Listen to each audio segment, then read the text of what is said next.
یہ ہمارا ملک ہے، یہی ہمارے سروں کی چھتری ہے، یہ ہماری آئندہ آنے والی نسلوں کی ہمارے پاس امانت ہے۔ ہم اس طرح کے حادثات سے، اس طرح کے واقعات سے نہ صرف خود بچیں بلکہ اپنے بچوں کو، اپنے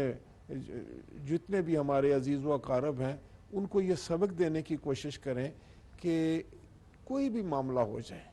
کتنی بھی آپ میں کسی کے خلاف نفرت ہو، لیکن پاکستان کے خلاف نفرت نہیں، پاکستان سے ہم نے محبت کرنی ہے، پاکستان ہی ہمارا سب کچھ ہے، پاکستان ہے تو ہم ہیں۔ اور خاص طور پر اپنے قومی اداروں کو، سلامتی کے اداروں کے خلاف اس طرح کی کوئی بات کرنا تو میں سمجھتا ہوں کہ کوئی دشمن ہی کر سکتا ہے۔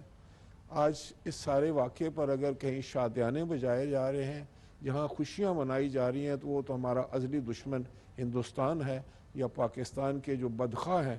وہ خوشیاں منا رہے ہوں گے، ورنہ تو ہر پاکستانی کا دل جو ہے وہ خون کے آنسو رو رہا ہے۔ اللہ تعالیٰ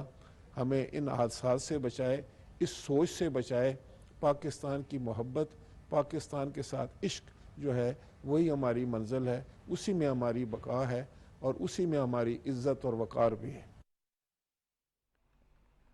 9 مئی کے واقعات کی جتنی بھی مذمت